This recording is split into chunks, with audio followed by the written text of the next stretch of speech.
Ya comenzó, doctor.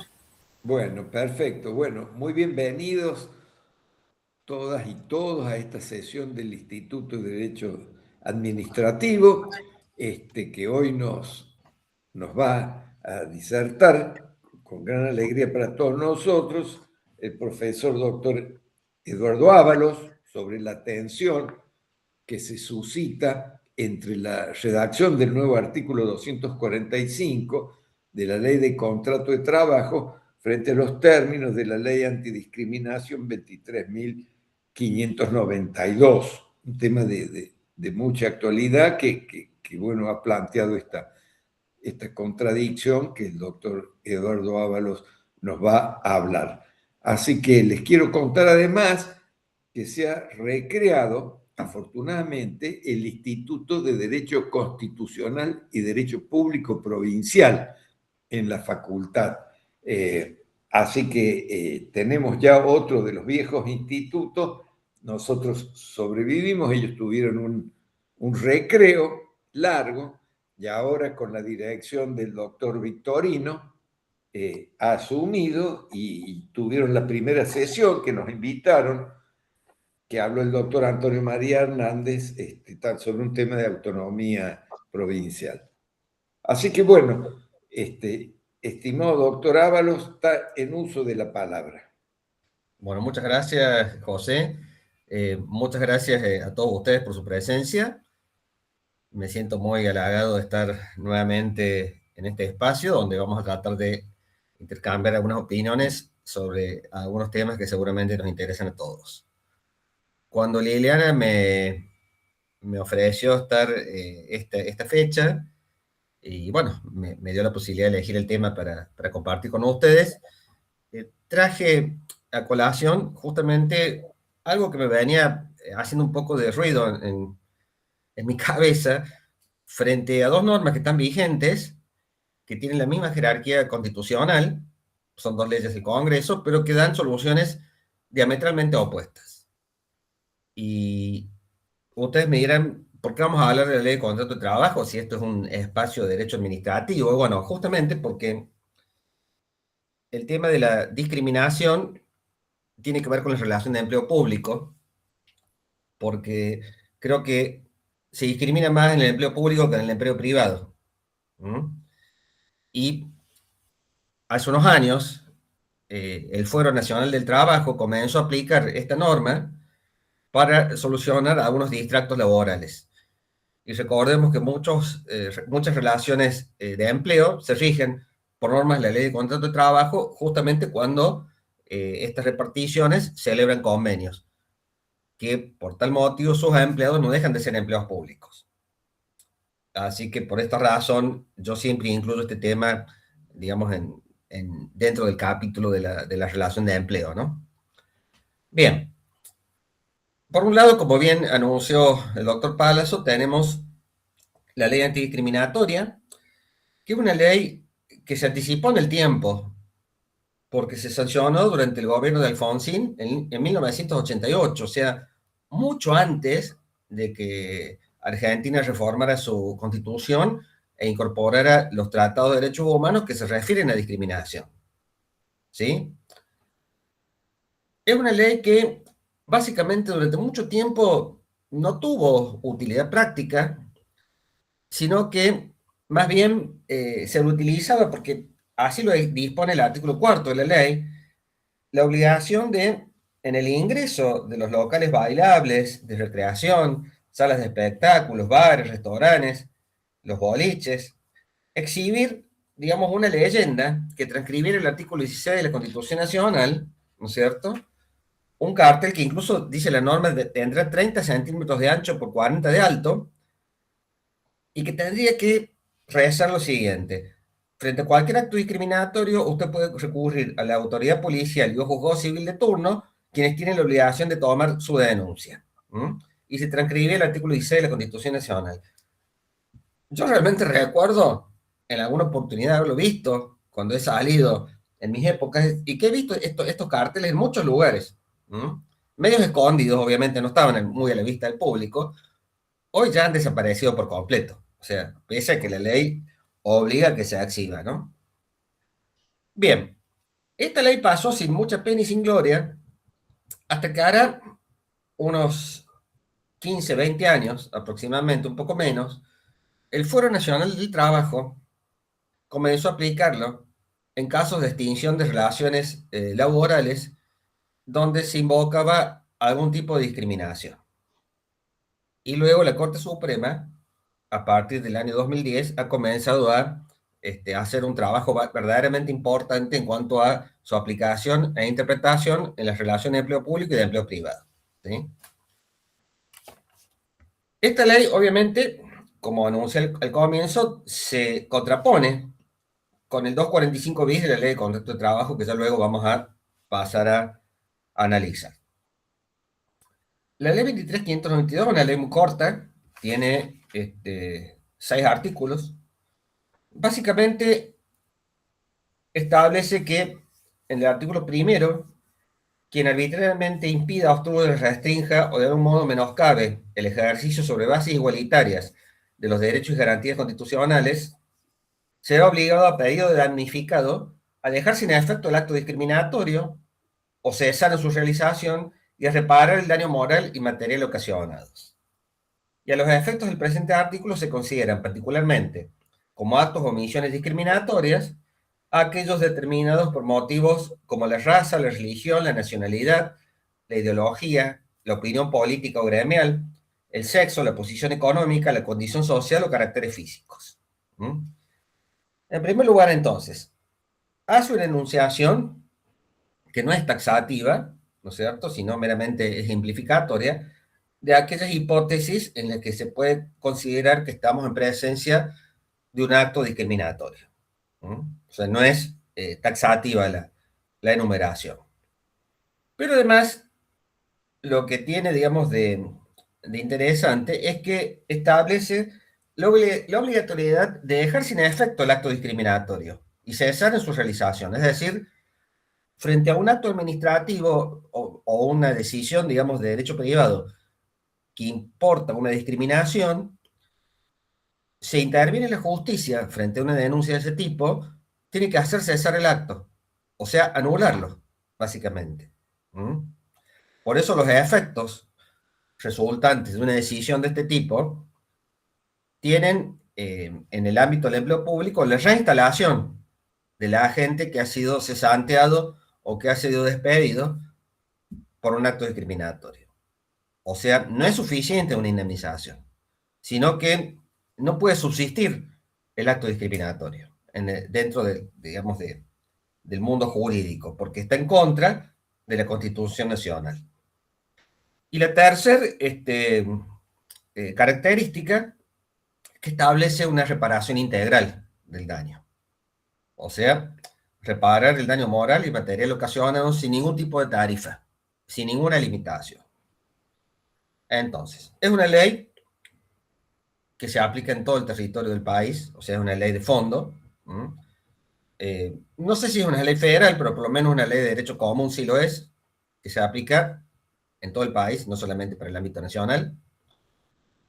Prevé un número ejemplificatorio de hipótesis de discriminación, no las agota, establece la nulidad del acto discriminatorio y establece un régimen de reparación integral del daño.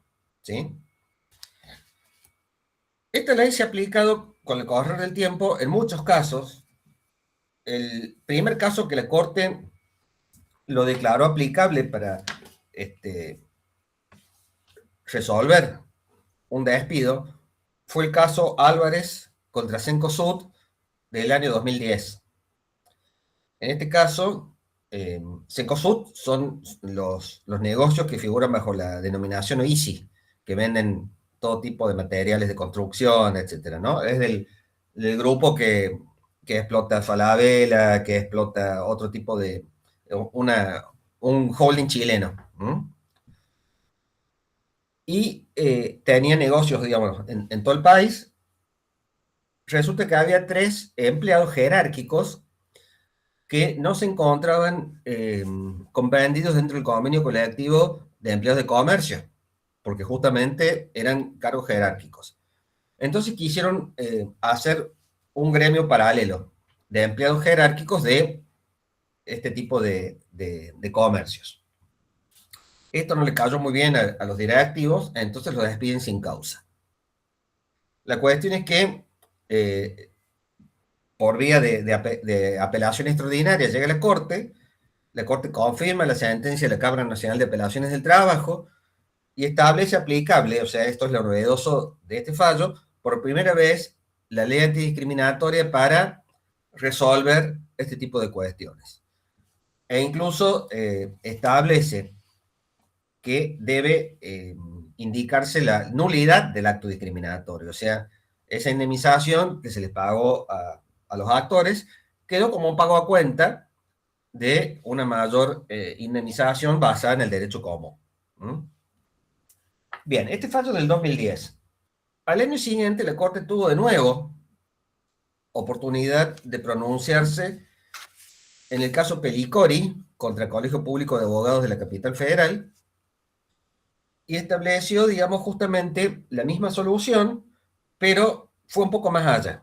Se trataba de la esposa, digamos, de un dirigente gremial que trabajaba como empleada administrativa del Colegio de Abogados. Y bueno, el Colegio de Abogados decidió despedirla bajo esta causal subyacente, ¿no es cierto?, de la actividad gremial del marido. El tema es que, al igual que el caso anterior, la Cámara de Apelaciones del Trabajo establece que es un despido discriminatorio. Pero la Corte avanza estableciendo la inversión de la carga de la prueba. O sea, establece como una doctrina, digamos, legal, que en los casos en que se invoca la ley antidiscriminatoria, basta con que el damnificado dé indicios de discriminación. ¿Mm? O sea, establezca, digamos, que razonablemente la situación que está definiendo puede dar lugar a discriminación. En cambio, la prueba directa de que no hubo discriminación está a cargo del empleador. Porque se considera que si la empresa o la repartición tienen miras una reestructuración, un ahorro de costos en el empleo privado, lo que sea, están en mejores condiciones que el damnificado para demostrar esa política empresarial o esa política de organización estatal para prescindir de ese puesto. ¿Mm? Entonces, en definitiva, quedó establecida a partir de este momento la doctrina de la Corte donde yo invoco con indicios, describo cuál es el hecho que considero discriminatorio y doy algunos indicios probatorios, pero es la empleadora que tiene que demostrar que no fue un acto discriminatorio. ¿Mm?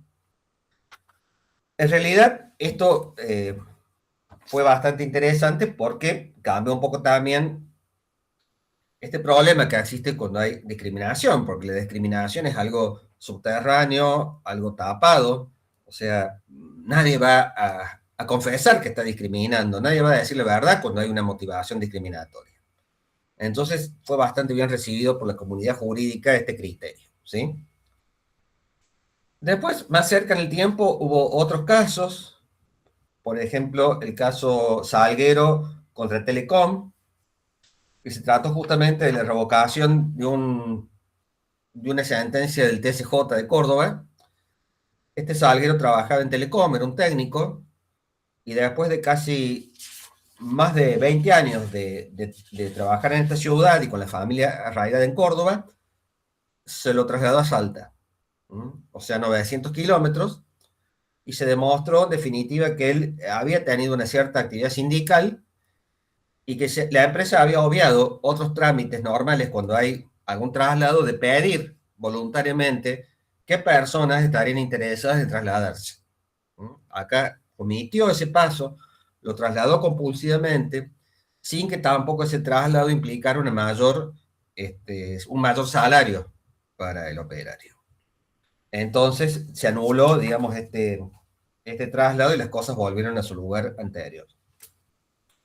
También está el caso Caminos, fue un caso bastante conocido porque se trató de un participante de Operación Triunfo. Operación Triunfo es un programa que se emite por Telefe, que creo que la gente va a cantar, es una competencia de canto. Y uno de los ganadores, o que estaba en la final de este concurso, cuando le hicieron entrevistas personales, declaró que estaba de novio con una mujer 20 años mayor, él tenía 19 años en ese momento, que estaba de novio con una mujer de 39, que era había sido su preceptora en un colegio de Córdoba, el colegio Nuestra Señora de Loreto. Entonces, sucedió que en el colegio apenas se enteraron por los medios de esta situación, la despidieron a la preceptora. ¿Mm? Invocaron algunos incumplimientos laborales, pero eran menores. Lo cierto es que hubo presión de la comunidad de los padres, digamos, frente a este colegio católico, digamos, por considerar que no era apropiado que la preceptora hubiera tenido una relación con un alumno. Bueno, más allá de eso, la cuestión es que también se estableció justamente que era un despido discriminatorio, porque la Corte dijo en este caso, ¿no es cierto?, que se habían reputado actos discriminatorios justamente esta cuestión por asignar consecuencias en la esfera contractual, o sea, en la relación de empleo, a actos que pertenecen a la vida privada. ¿Mm? Pretendiendo evitarse con esta decisión que la empresa sometiera a su propio juicio el proyecto de vida de quien trabaja bajo su dependencia económica, o le imponga paternalmente modelos o estereotipos de conducta, por más amplia que resulte la autoridad del empleador. Las facultades de dirección deben ejercitarse con carácter funcional y la actividad de la empresa no puede utilizarse como excusa para la anulación de derechos constitucionales. O sea, le dijeron al colegio que no podía interferir en la vida privada de su empleada. ¿Mm? Bien, después ha habido otros casos donde se ha aplicado esta misma ley a ámbitos no laborales. ¿Mm? O por lo menos que no estaban dentro ya de una relación laboral, como fue el caso de Fundación Mujeres por la Igualdad contra Fredo, que fue un caso muy conocido, donde una fundación reclamó y como no tuvo respuesta, demandó judicialmente que en la heladería Fredo, que sobre todo existían en Buenos Aires en la década del 2000, que tenían mucho auge, no se contrataban personal femenino para atender las heladerías. ¿Mm?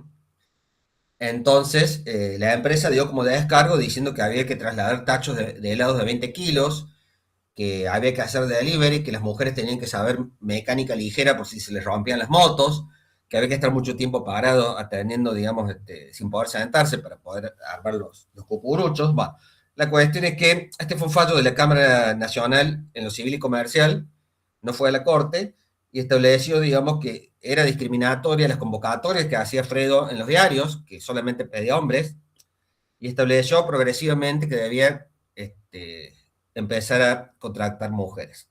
¿Mm? Acá hay una heladería, acá cerca de casa, ¿no? De Córdoba, de que me fijé, es un Fredo que hay mujeres atendiendo, así que se ve que le han llevado un poco la apunte.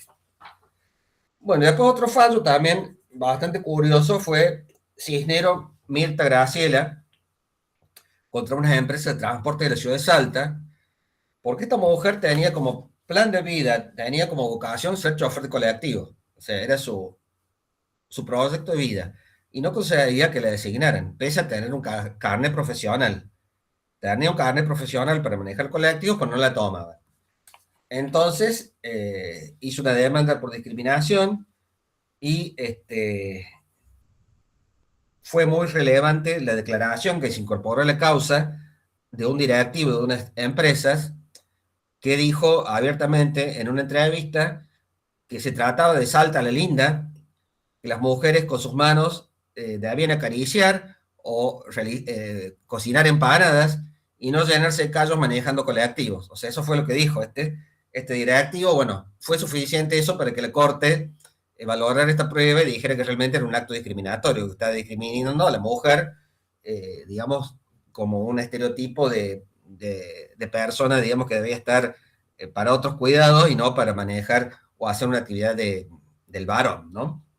La cuestión es que se ordenó a estas empresas que fueran tomando personal femenino. Tengo amigos en Salta, me comentaron que en algún punto sí, se ha tomado gente, no mucha, pero lo cierto es que esta mujer nunca la contrataron a ella. O sea, el fallo no ordenó contratarla a ella, ordenó contratar mujeres en general. Pero ella, bueno, se perdió esta vocación.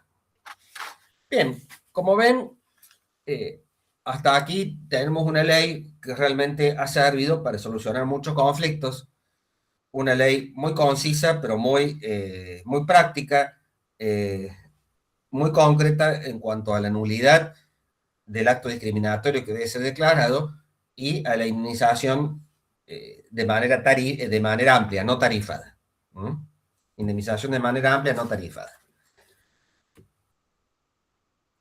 La ley de contrato de trabajo ya existían algunas normas, ¿no es cierto?, que obviamente velan la discriminación, pero son normas muy genéricas, o algunas particulares, pero no han tenido la incidencia de esta normativa.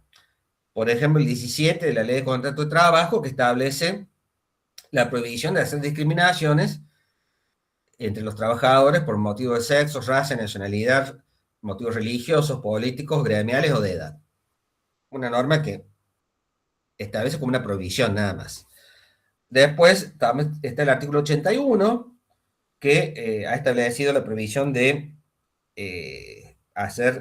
de tratar en forma desigual a los trabajadores, ¿m? Ya sea por sexo o por algún otro motivo. El 172, que establece justamente la protección contra el despido de mujeres o por su estado civil. ¿M? El 178, que es la indemnización, digamos, si a una persona lo despiden dentro de un periodo de embarazo. O sea, se presume que el embarazo o la maternidad ha generado el despido, son presunciones que trae la ley, y la indemnización por despido por causa de matrimonio, ¿no es cierto? Si dentro de un determinado plazo de contraer matrimonio es emplazado una persona, se presume que es un acto discriminatorio, pero en todos estos casos se paga una indemnización agravada respecto a la del 245 de la Ley de Contrato de Trabajo. En el año 88, cuando se dictó una reforma de la Ley de Contrato de Trabajo, también se incluyó una regulación del despido discriminatorio que duró hasta el año 2004, que fue derogado después por la Ley 25.877. La cuestión es que desde el 2004 hasta ahora no había ninguna otra disposición. Y esto apareció por primera vez en el artículo 82 del decreto 70-2023. El decreto 70-2023 fue un DNU que dictó el actual presidente Milei a pocos días de haber asumido, que fue un mega DNU que modificó, creo que más de 240 normas, ¿m? Y entre ellas introdujo un artículo muy parecido al que está hoy vigente.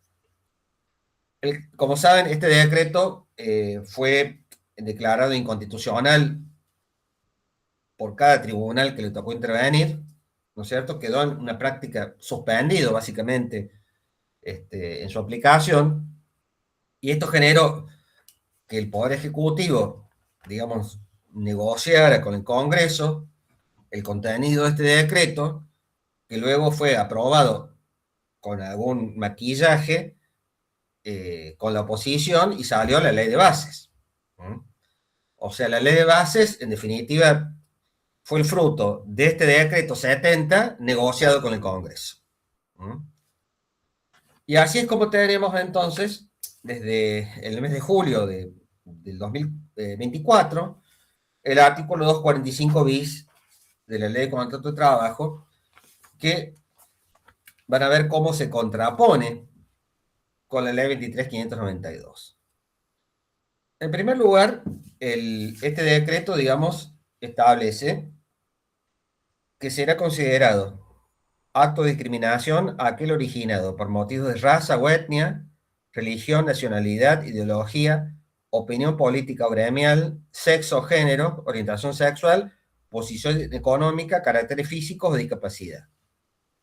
Algunos entienden que es una interpretación taxativa, porque está redactado distinto del artículo de la ley 23.592, que dice, se consideran actos discriminatorios a calles tales como, o sea, dando a entender que no es taxativo. En cambio, acá, algunos entienden que es una enunciación taxativa, ¿sí? Ya vamos a ver esto, en definitiva no agrega ni quita nada, pero si uno piensa que esto no es taxativo, estaría dejando de lado la discriminación por salud o por edad. O sea, digo por salud, aquellos trabajadores enfermos que se enferman, que tienen licencia de largo tratamiento por una enfermedad grave y son despedidos a causa de esa enfermedad. Estaría fuera de esto. Como también a aquellos trabajadores discriminados por la edad. Por la edad. Porque, como les dije recién, la maternidad, el embarazo y el matrimonio ya estarían contemplados en la ley de contrato de trabajo en artículos específicos. ¿Sí? Bien, más allá de que sea taxativa o no taxativa, siguen las diferencias porque establece el segundo párrafo. En este supuesto, la prueba estará a cargo de quien invoca la causal. En este supuesto, la prueba estará a cargo de quien invoque la causal, o sea, a cargo del trabajador. Solución totalmente distinta a la que dio la Corte a partir del caso Pellicori, que estableció, como dijimos antes, una inversión de la carga de la prueba. ¿Sí? Esto presenta, digamos, además de esta contradicción con la jurisprudencia de la Corte, que una ley contradiga la jurisprudencia de la Corte quizá no es inconstitucional en sí misma, ya vamos a ver a dónde estaría el vicio de inconstitucionalidad. O sea, no estaría solamente por contradecir una jurisprudencia de la Corte, estaría porque en cuestiones de género, por ejemplo, con las discriminaciones por género, se aplicaría también o convergería a otra ley, que es la ley 26485, que es la que protege a las mujeres en su ámbito público y privado, que es una ley federal, y que su reglamentación, que es el decreto 1011 del 2010, remite a los convenios de la OIT, y estos convenios de la OIT efectivamente establecen, al igual que la Corte, la inversión de la carga de la prueba. O sea, se pueden dar situaciones, repito, donde aparece ya una cuestión de género como motivo de discriminación que involucra a otra normativa que en su aplicación estaría siendo totalmente contraria a la solución que da la ley. Aun cuando nos olvidemos de la 23.592. ¿Sí? Como dije antes, la discriminación es algo solapado, algo oculto, algo encubierto, y la carga de la prueba, digamos, en consonancia con el 1735 del Código Civil y Comercial de la Nación, debiera estar en cabeza de quien está en mejor posición para probar algo, o sea, la teoría de la carga dinámica de la prueba. En tercer lugar, también hay una diferencia con respecto a la indemnización. Acá establece que corresponde el pago de una indemnización agravada especial, o sea, es la del 245 de la Ley de Contrato de Trabajo, la indemnización por despido, agravada entre un 50 a un 100%. ¿Mm? O sea, sigue siendo una indemnización tarifada. ¿Sí? Y esto está en contra, digamos, de el principio de reparación integral, está en contra, digamos, de este derecho constitucional o convencional que se habla hoy a la reparación integral por aplicación de algunos tratados de derechos humanos. Está en contra del 1740 del Código Civil y Comercial, que también habla de la reparación integral del daño. Recuerden, hay un caso muy interesante de la Corte, un caso Antiveros, contra la provincia de Mendoza, sí, de Mendoza, bien digo, una jueza que era esquiadora y que tuvo el infortunio de tropezarse en su despacho con los cables de la computadora y tuvo un problema en la rodilla, no pudo esquiar más, entonces reclamó una indemnización integral, puesto que la provincia le había ofrecido la indemnización tarifa de la RT, y llegó a la corte, y sobre todo el voto de Lorenzetti, hace toda una enseñanza, toda una explicación de la necesidad de reparar de manera integral el daño y no en forma tarifada, como era en este caso, poniendo, digamos, de relieve el conocido fallo Rodríguez Pereira de la Corte del año 2012, donde también se declaró inconstitucional la indemnización tarifada de un soldado voluntario. O sea, todas estas indemnizaciones tarifadas hoy están en un proceso de revisión, un proceso muy lento, muy cauto, pero están en discusión. Bien, también hay fallos de la Corte Interamericana, ¿no es cierto?, como Velázquez Rodríguez contra Honduras, Castillo Páez contra Perú, Bulacio contra Argentina, que han establecido la indemnización integral del daño. Han establecido eso. Entonces, bueno, aparece obviamente una gran contradicción con la ley 23.592, donde, como vimos al comienzo, expresamente establece la reparación del daño moral y patrimonial acontecido. Otra distinción muy importante es los efectos, porque acá, fíjense, el 245 bis tiene como título agravamiento indemnizatorio por despido motivado por acto discriminatorio. O sea, básicamente se produce la extinción del vínculo de trabajo. Eso lo dice el último párrafo del 245 bis. El despido dispuesto en todos los casos producirá la extinción definitiva del vínculo laboral a todos los efectos, a diferencia de la 23.592 que establece la nulidad del acto discriminatorio. Acá el acto discriminatorio, ¿no es cierto?, subsiste, pero te da indemnización. O sea, llegamos al anacronismo, a la paradoja de que estoy pagando por discriminar. O sea, la ley me está autorizando a discriminar si pago, lo cual es insostenible en un Estado constitucional y social de derecho. O sea, yo pago por discriminar. ¿Ah? Creo que esto es uno de los puntos valorativos más graves que tiene la ley en cuanto principio que tiene, digamos, y que lo informa, ¿no? Además, la reinstalación es volver a las cosas a su estado anterior y muchas veces una indemnización no es suficiente para restaurar la igualdad, la dignidad y el producto de vida que tenía el trabajador discriminado. Creo que, en definitiva, una de las conductas más graves del ser humano es la discriminación. ¿Sí? Y acá en algún punto se está legitimando. Y otro tema que trae también la ley, en el párrafo cuarto, que dice, según la gravedad de los hechos, los jueces podrán incrementar esta indemnización hasta el 100%, o sea, entre el 50 y el 100% de la de 245. Y yo me pregunto, ¿qué? ¿Hay grados de discriminación? O sea, la discriminación es lesiva a la dignidad humana, a la igualdad, pero yo no puedo medir discriminaciones. A ver, ¿es más grave discriminarte por sexo o por orientación sexual que por actividad sindical? O sea, ¿cómo mido eso? O sea, yo creo que todas las indemnizaciones que eventualmente alguien quisiera recibir o no cuestionara por el 245 bis tendría que ser la más grave de todas, agravada en un 100%. Porque no puedo tabular distintos parámetros de discriminación. Creo que toda discriminación es en sí misma, digamos, un acto de indignidad humana, ¿no? Bien, la jurisprudencia, no hay mucha, pero me puse a buscar justamente para ver qué encontrábamos para hoy. Hay algunos fallos interesantes. Sobre el 245 visa, concretamente, ¿no? Hay un caso Heredia, Ana Cecilia contra el Colibrí SRL, que es un fallo de la Cámara del Trabajo de Córdoba, de la Sala Primera, del 21 de mayo pasado. Que se trató de una empleada que tenía cáncer de mama. Y a raíz de ese cáncer, sacó una licencia de largo tratamiento por 90 días.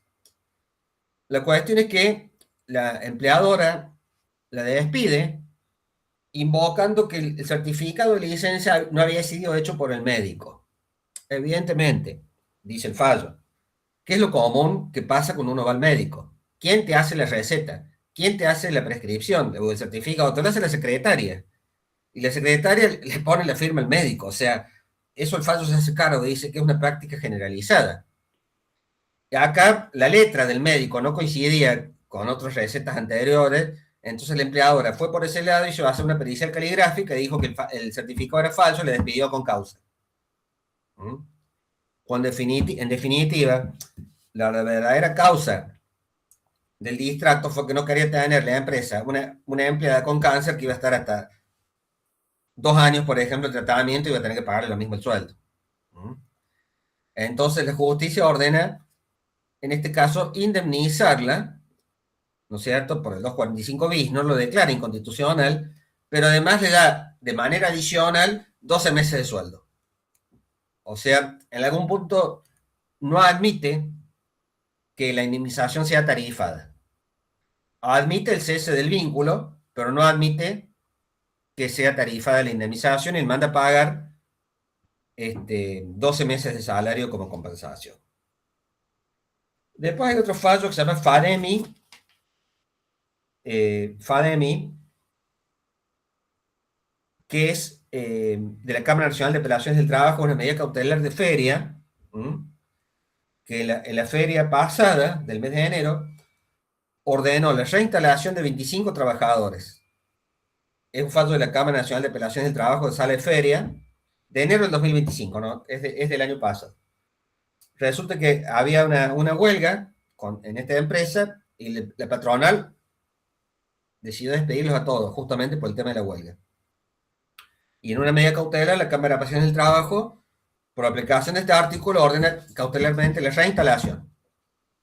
O sea, no se habla de indemnización, se lo reinstala. O sea, en algún punto se aparta también de la solución legal. Después tenemos otro fallo, Espillaga contra San Marcos, que se trató de una empleada de limpieza de un hotel. Resulta que estaban casi todas las empleadas de negro en ese hotel. Y hubo una que hizo juicio al empleador. Y esta fue y declaró en contra del empleador, dijo, sí, yo también estoy en negro y nos pasa esto y esto, otro, no nos pagan esto, bueno. La cuestión es que el día siguiente que declaró como testigo fue despedida. Entonces se consideró, digamos, que ese despido era causado justamente con motivo de su declaración testimonial, por haber reclamado, digamos, haber avalado el reclamo de una compañera a través de su declaración testimonial. Esto es del Juzgado del Trabajo número 77, del 10 de septiembre del año pasado, y acá establece, digamos, se consolida el despido, pero se manda a pagar 8 millones de pesos por daño moral. O sea, se sale de la tarifa. No se reinstala a la trabajadora, pero se le paga 8 millones de pesos por daño moral. Y finalmente, otro fallo que encontré, OCP contra Corfones Sociedad Anónima, es un juzgado civil y comercial, laboral y de minas de Chosmalal, de la provincia de Neuquén, de agosto del año pasado, que se trató de una empleada de un aserradero que denunció a un superior por violencia laboral y acoso sexual. Y parece que este hombre ya tenía varios reclamos similares de otras trabajadoras de la empresa, ¿sí? La cuestión es que luego de la denuncia se le despide a esta trabajadora por no haber usado 15 minutos el casco de protección. O sea, después del almuerzo se habían sacado el casco, porque tenían órdenes de trabajar con casco en el aserradero, y parece que estuvo 15 minutos sin el casco, y la despiden por no usar el casco. Entonces, evidentemente, se llegó a la conclusión que había sido un despido discriminatorio por la denuncia que ella hizo contra uno de los empleados jerárquicos de la empresa. Acá se declara inconstitucional el artículo y se ordena la reinstalación y el pago de los salarios caídos. O sea, como ven, digamos, no ha tenido muy buen debut esta modificación legislativa. En otros países, por ejemplo, en Chile, en Brasil y en Uruguay, la jurisprudencia establece, digamos, o mejor dicho, los ordenamientos jurídicos han establecido la nulidad y la reincorporación más salarios caídos. En España también la nulidad y la reinstalación, también en Francia. En Estados Unidos se ha dado lugar a daños punitivos en caso de este tipo de conductas. En México la nulidad y la reincorporación, y en Italia también la nulidad y la reincorporación con una indemnización agravada. O sea, casi todas las legislaciones laborales de estos países en algún punto son coincidentes con la 23.592 nuestra y no con esta modificación de la ley de contrato de trabajo. ¿Sí? Nosotros tenemos también que señalar, ¿no es cierto?, cómo uno podría analizar en algún punto la constitucionalidad de esta norma, porque el problema que yo vi al comienzo fue, en definitiva, son dos normas del Congreso que están vigentes, que dan soluciones distintas, pero no por eso, digamos, dos normas contradictorias va a ser una inconstitucional. O sea, en definitiva, a lo sumo podemos decir que hay una norma general de discriminación y otra particular para la relación de empleo, y que una sería una norma especial y la otra la general. Pero es tan grande la contradicción que, en definitiva, me da la sensación que incluso por el contenido de la del 245 bis de la ley de contrato de trabajo, como dije antes, estaría legitimando la violación de una garantía fundamental, estaría legitimando pagar por discriminar. Y esto sí estaría en violación a tratados de derechos humanos con jerarquía constitucional. O sea, por ahí vendría, no por contradecir una norma de igual rango, sino por contradecir los principios y valores y los mandatos convencionales que están en la Declaración Americana de los Derechos y Deberes del Hombre, el artículo segundo. En el artículo segundo y séptimo de la Declaración Universal, perdón, el artículo 2 de la Declaración Americana de los Derechos y Deberes del Hombre, sí, y el artículo 2 y 7 de la Declaración Universal de Derechos Humanos. El artículo 1 y 24 de la Convención Americana de Derechos Humanos. El 2.1 y 26 del Pacto Internacional de Derechos Económicos, y culturales. ¿Mm? También en la Convención Internacional sobre Eliminación de todas las formas de discriminación contra la mujer. ¿Sí?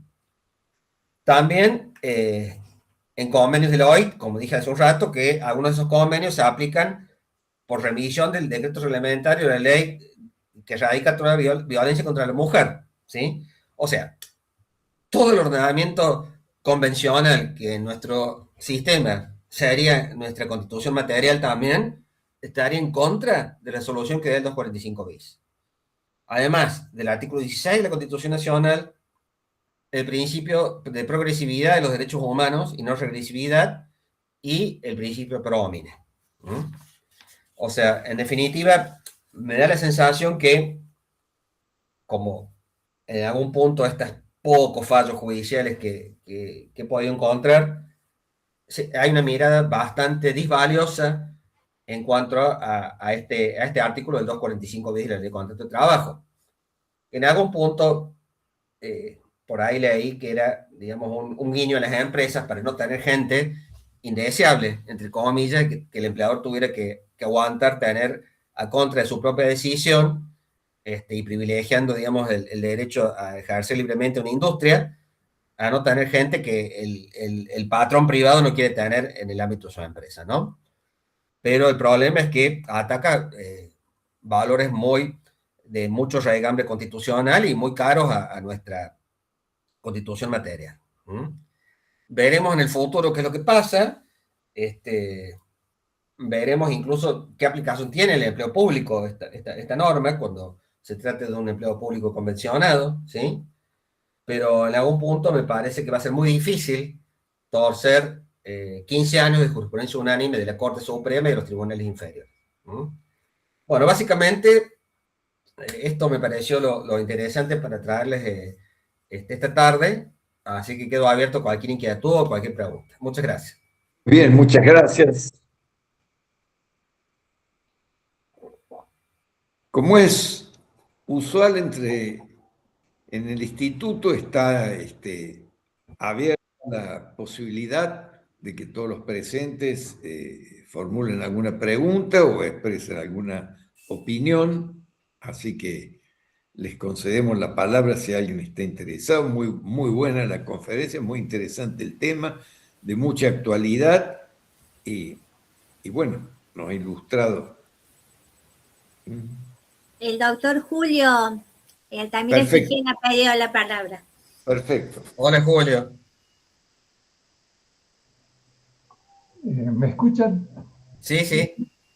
Bueno, en primer lugar, te felicito, Eduardo, porque muy claro, como siempre, estudias muy bien los asuntos y traes siempre asuntos muy importantes. Por eso te pido que asistas a las reuniones, porque siempre todo lo que hablan, expone, se prepara y son temas muy interesantes.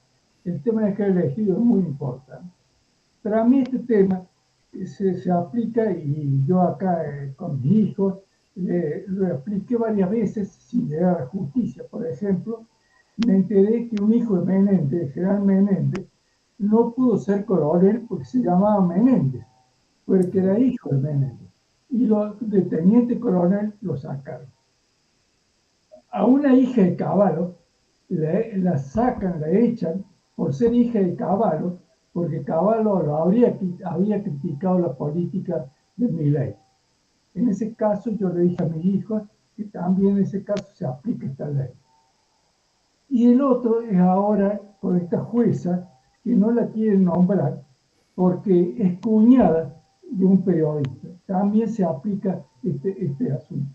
O sea que pienso que muchos abogados no lo tienen presente a esto. Y sin embargo, tiene una gran vigencia y tendrían que presentar demandas pidiendo la aplicación de esa ley. Nada más y te felicito nuevamente. Gracias, Julio. Sí, es muy importante esto que has señalado, sobre todo, bueno, esto que está pasando con la jueza que tiene acuerdo del Senado, pero Milei ha dicho que no va a sacar el decreto. O sea, yo me pongo a pensar, esto no da para un amparo por mora porque el presidente no tiene plazos, pero sería un acto que tendría derecho a reclamarse judicialmente, así como cuando algún presidente no reglamenta una ley, o sea, por una omisión constitucional. Yo creo que por ahí podríamos estudiarlo y profundizar esto para ver si esta jueza, digamos, pudiera ir por ese lado, o sea, ¿no? Porque creo que la designación es un acto complejo, pero ya está casi completado el trámite. Distinto es cuando el Senado, la comisión del Senado no les dio acuerdo todavía, ahí lo han retirado los pliegos y no ha habido problema. Pero en este caso ya tenía dictamen de la comisión de acuerdos. Así que es interesante ver qué podría hacer esta mujer, ¿no? Para pensarlo. Yo creo que, si me permiten, yo creo que la designación de magistrados está atribuida a una actuación conjunta, obligatoriamente participativa del Poder Ejecutivo, del Consejo de la Magistratura, que le formule la primera selección. El Poder Ejecutivo tiene la facultad, en Córdoba renunciada, pero en la nación vigente, de optar por uno de las tres integrantes propuestos. Pero ejecutada esa decisión y enviada al Senado, solo falta que el Senado le dé el acuerdo. Una vez que y ahí, dado el acuerdo del Senado, es obligatoria la designación. Ya no existe, es más, no se ha dado ningún fundamento, se ha dicho que es porque es cuñada, pero no se ha dado ningún fundamento, de manera que la designación debe ser procedente. Ese acto no es facultativo del Poder Ejecutivo, de ninguna manera. Es un acto necesario, consecuencia de un proceso cumplido a la perfección. De manera que yo creo que ahí va a caber, no sé exactamente qué acción, pero una acción obligando al Poder Ejecutivo a que dicte el acto, porque eso ya es una parte formal, ¿no? Pero bueno, veremos cómo Exactamente, evoluciona. porque la discrecionalidad política lo usó cuando de la Terna le eligió a Claro, ellos. seguro. Ahí participo en la designación. Tiene un caso, hola Eduardo, felicitaciones por la exposición. Tiene el caso parecido con Maduro y Mason, ¿no? El de la jueza, porque Claro. aprobado por el Congreso, se le envían y el presidente no emite el pliego, digamos, no lo aprueba, digamos, ¿no? Y el principio de control es el que señalan ustedes, justamente, está sujeto a pleno control judicial y por lo tanto tendría acción para que la designación es la gran pregunta, digamos, ¿no? Sé que está conseguirlo con ese antecedente tan importante, ¿no? Claro, seguro, sí. Bueno, lo vamos a saludar a nuestro profesor con un fuerte aplauso, agradeciéndole Bueno, gracias a ustedes. la exposición. Y como bien ha dicho Julio, esperamos que sea presente en todas las sesiones del instituto. Gracias. Adiós.